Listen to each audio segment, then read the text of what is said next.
आपने बहुत सारे ट्रेडर के बारे में सुना होगा कि इसने इतना करोड़ कमाया, उसने उतना करोड़ कमाया। लेकिन आपने ऐसे ट्रेड के बारे में शायद नहीं सुना होगा जो सिर्फ $5 पर वीक कमाने से लेकर एक ही दिन में $33 मिलियन बनाने तक पहुंचा है। और जब वो ट्रेडर अपनी पीक पर था तब उनकी नेट वर्थ आज के टाइम के हिसाब से $1.5 बिलियन थी। मैं बात कर रहा हूं फेमस अमेरिकन ट्रेडर जैसे लिवरमोर की। लेकिन इनकी जर्नी इतनी आसान नहीं थी क्योंकि उनकी जिंदगी में काफी उतार चढ़ाव थे, और इतना कि उनकी फैमिली टूट गई, उनका डाइवोर्स हो गया और उनके बच्चों ने उनकी इज्जत करना छोड़ दिया। एक समय ऐसा भी आया जब उन्होंने सुसाइड तक कर लिया। लेकिन उनकी जिंदगी के अच्छे और बुरे पल क्या थे, ये सब मैं आपसे शेयर करूंगा क्योंकि पर्सनली मुझे ये स्टोरी काफ़ी इंटरेस्टिंग लगी और मुझे लगता है आप में से बहुत सारे लोग ऐसे होंगे जो इस स्टोरी से रिलेट कर पाएंगे, क्योंकि ट्रेडर की ज़िंदगी कहीं से आसान नहीं होती है। आपको क्या लगता है, ट्रेडर की ज़िंदगी आसान है? कमेंट में बताइएगा। और इस इंटरेस्टिंग स्टोरी को शुरू करते हैं। ध्यान से सुनिएगा क्योंकि मुझे लगता है आपको लाइफ में मोटिवेशन, जो लोग हार चुके हैं लॉस के कारण, उनको भी एक विचार मिलेगा। जिनको परिवार तिरस्कार करता है उनको भी एक विचार मिलेगा। तो चलिए शुरू करते हैं।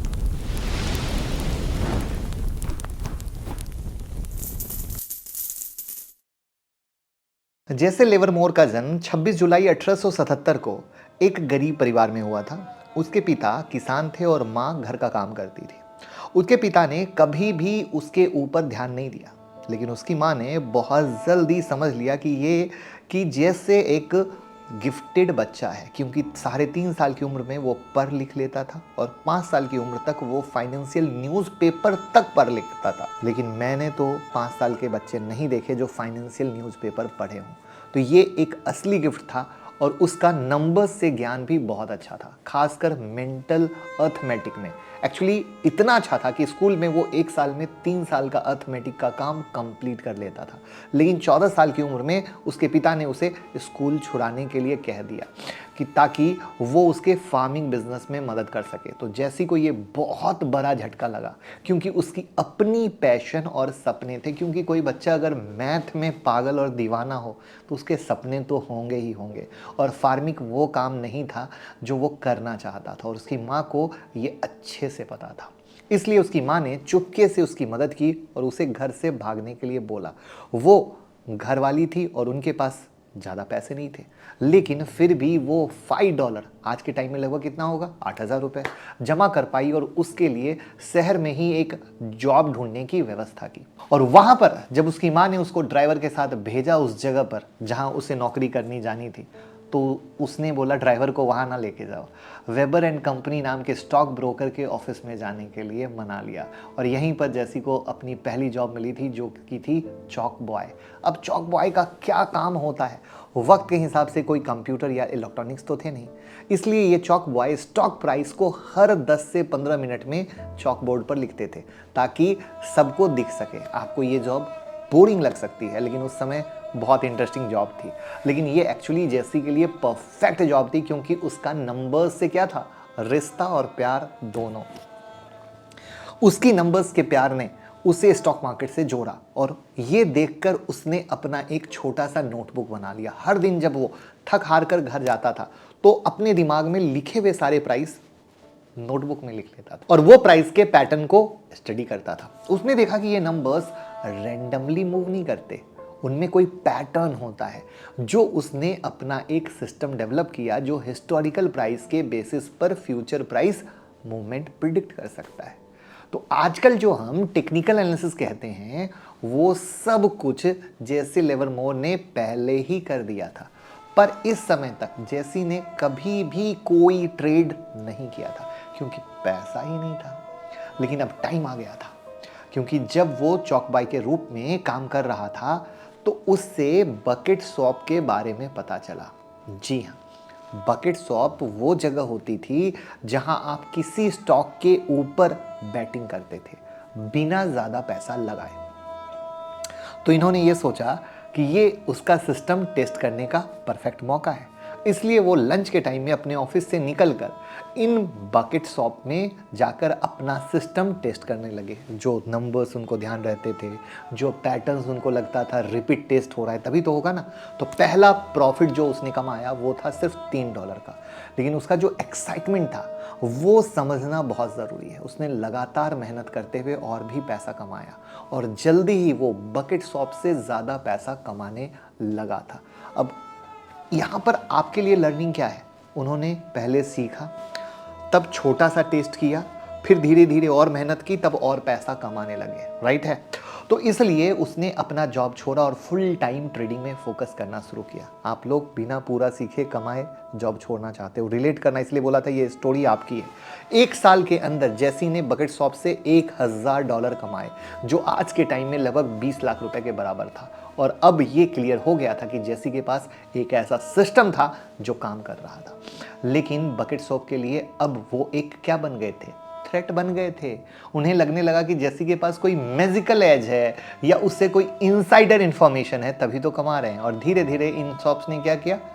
जेसी को ट्रेड करने से बैन कर दिया। जेसी के पास अब कोई रास्ता नहीं था। उसने नए तरीके अपनाए और न्यूयॉर्क वापस आ गया, बड़े तरीके से जीतने के लिए तैयार था। अब इनका नाम ट्रेडिंग वर्ल्ड में एक बहुत मशहूर हो चुका था क्योंकि वो फेमस कर रहा था पैसे कमाने के लिए, बैन होने के कारण। तो एक ट्रेड जो उन्हें फेमस बना गया था वो था 1907 का पैनिक के दौरान जेसी ने मार्केट में ह्यूज शॉर्ट पोजीशन ली और उसकी खनक बहुत दूर तक गई। उसने एक ही दिन में $1 मिलियन कमाए और क्रैश के एंड तक उसकी नेटवर्थ $3 मिलियन तक पहुंच गई थी। ये इंसिडेंट ट्रेडिंग की दुनिया में लेजेंडरी बन गया था। अब इतना सारा पैसा आ गया था तो लाइफस्टाइल चेंज होना तो बनता था। लिवरमोर को पैसे का ज़्यादा एक्सपीरियंस नहीं था, इसलिए उसने $200K का याच खरीद लिया। एक रेल कार, एक अपार्टमेंट, एक एक्सक्लूसिव क्लब में जाना शुरू कर दिया। लेकिन ये सिर्फ एक शुरुआत थी। आगे चलकर जेसी की लाइफ में कई अप एंड डाउन आए। उनके एक्सपेंसिव लाइफस्टाइल ने उन्हें दोबारा ट्रेडिंग में लौटने पर मजबूर कर दिया। उसने बहुत बड़े याच, रेल कार, एक्सपेंसिव अपार्टमेंट तो खरीदे, उसके साथ ही ट्रेडिंग में भी ट्रेजेडी का सामना किया। 1908 में उसने अपनी एक मेजर ट्रेडिंग मिस्टेक की जिसमें उसने किसी के एडवाइस पर कॉटन खरीद लिया था और बाद में उसने अपनी ऑलमोस्ट सारी कैपिटल खो दी। ट्रेडिंग में वो हमेशा ये मानते थे कि एक ट्रेडर को अपनी जजमेंट का इस्तेमाल करना चाहिए और कभी भी किसी के टिप या एडवाइस पर ट्रेड नहीं करना चाहिए। मैंने कहा था ना ये आपकी स्टोरी है। लेकिन 1908 में उसने ये बेसिक रूल क्या किया? तोड़ दिया। रीज़न क्या? जब पैसा आता है तो इंसान किसी की नहीं सुनता है और इसका बहुत बड़ा नुकसान उनको भुगतना पड़ा। जो हुआ वो ये था कि एक इन्फ्लुएंसर कमेंटेटर टेडी प्राइस ने लिवरमोर को कन्विंस किया कि उसके पास कुछ इनसाइडर इंफॉर्मेशन है, कॉटन प्राइस बहुत ज़्यादा बढ़ने वाली है। अब शुरू में तो इनको हेजिटेशन हुआ क्योंकि इनके रूल थे टिप पे जाना नहीं है। लेकिन इंसान की रेपुटेशन, वो जो टेडी प्राइस था उसकी रेपुटेशन की वजह से वो थोड़ा सा भटक गए और जो उसे नहीं होना था। और वो ये था कि टेडी प्राइस एक्चुअली लिवरमोर को मैनिपुलेट कर रहा था। जब लिवरमोर कॉटन खरीदने के लिए पैसे डाल रहा था, टेडी प्राइस अपनी कॉटन स्टेक क्या कर रहा था? बेच रहा था। वो बेसिकली मार्केट से निकलना चाहता था और जैसे जैसे चीज़ें हुई कॉटन प्राइस क्या हुआ? गिरते गए और उसमें लिवरमोर को बहुत बड़ा लॉस हो गया। और इस एक ट्रेड में उसने अपने कैपिटल का 90% लॉस कर दिया और इस इंसिडेंस ने उसके अंदर को झकझोर डाला कि बाबा ये क्या हो गया। उसने अपना ज़्यादा पैसा खो दिया। अगले कुछ सालों में उनके लॉस और बढ़ते चले गए क्योंकि लॉस होने के बाद क्या होता है? इंसान टूट जाता है, हौसला टूट जाता है, चाहे कैलकुलेशन में कितनी भी पकड़ क्यों ना हो। और वो लॉस बढ़कर पता है कितने वो कर्जे में आ गए? $1 मिलियन के कर्जे में आ गए। ये इंसिडेंस उनके लिए बहुत ही डिवास्टिंग था और उसके बाद उसकी फाइनेंशियल स्ट्रगल बढ़ती चली गई। अब गौर करो, एक पैसा कमाता, जीरो से हीरो और हीरो से जीरो और फिर कर्ज। अब आपको लग रहा होगा कि सब खत्म, लेकिन कहानी अभी बाकी थी मेरे दोस्त। इन सब स्ट्रगल के बाद जेसी ने फिर से अपना कमबैक किया 1970 में।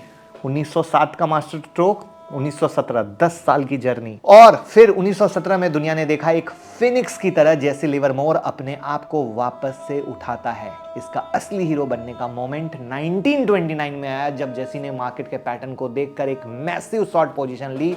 29 अक्टूबर 1929 को जब मार्केट क्रैश हुआ तो वो $100 मिलियन कमा गए। लेकिन एक और ट्रेजिक ट्विस्ट आया उसके लाइफ में। फिर से लगता था कि किस्मत का कुछ पर्सनल बदला है जैसे लिवरमोर के लिए। उनकी पर्सनल लाइफ में काफ़ी प्रॉब्लम आने लग गई थी, जो उनकी वाइफ की शराब की आदत उनके अपने इन्फिडिलिटी की वजह से थी। इसने उसके रिश्ते पर बहुत प्रेशर डाला और आखिरकार उन्होंने डाइवोर्स फाइल कर दिया। और इसके बाद लिवरमोर का फोकस ट्रेडिंग से हमेशा के लिए हट गया। उन्होंने अपनी दौलत जल्दी से खो दी और अपना सारा कैपिटल गंवा दिया, और तीसरी बार उन्हें बैंकरप्सी फाइल करनी पड़ी। जैसा कि हम जानते हैं कि वो एक फाइटर थे, उन्होंने कम बैक करना चाहा, लेकिन जितना इमोशनल प्रेशर उन्होंने अपनी ज़िंदगी में झेला उसने उनको तोड़ के रख दिया, थका के रख दिया, जिससे वो रिकवर ही नहीं कर पाए। 28 नवंबर 1940 को उन्होंने सभी प्रेशर के नीचे आके मैनहट्टन के अपने होटल में अपने आप को गोली मार ली। उनकी उम्र उस वक्त 63 साल थी, और ये बहुत ही ट्रेजिक था क्योंकि उनकी डेथ नोट जो उन्होंने अपनी वाइफ के लिए लिखी थी, उससे पता चला कि वो किस प्रेशर में थे और कितनी मुश्किलात का सामना कर रहे थे।